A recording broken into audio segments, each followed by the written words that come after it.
Can't believe Thanksgiving is this week. Even though it's going to be a much smaller gathering than usual, it'll be nice to share a meal with family.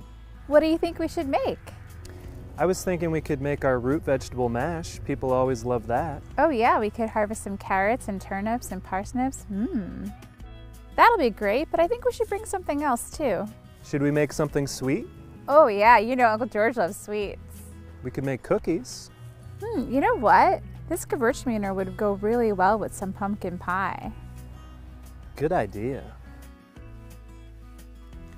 First, to prepare the fresh pumpkin puree, you simply cut the pumpkin in half and scrape out all of the pulp and seeds. I'm going to set these aside to make roasted pumpkin seeds later. Then, put the pumpkin in the oven at 350 degrees for around 60 minutes. Peel off the skin and toss your pumpkin into a food processor or blender. Puree the pumpkin until it's nice and smooth.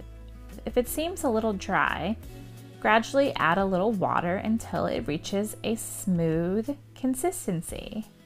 Now let's add our other ingredients. 1/2 cup of sugar, 1/2 cup of brown sugar, 2 teaspoons cinnamon, 1/4 teaspoon nutmeg, 1/2 teaspoon salt. After everything is mixed together, we're going to cook the pumpkin on medium heat for about 5 minutes, stirring frequently.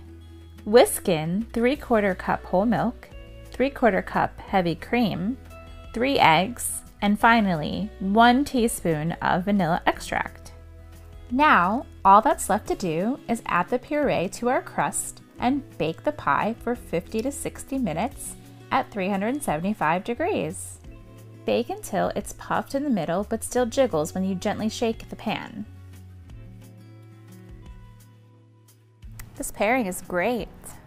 The honey and spice notes in the Gewürztraminer are such a perfect complement to the pie.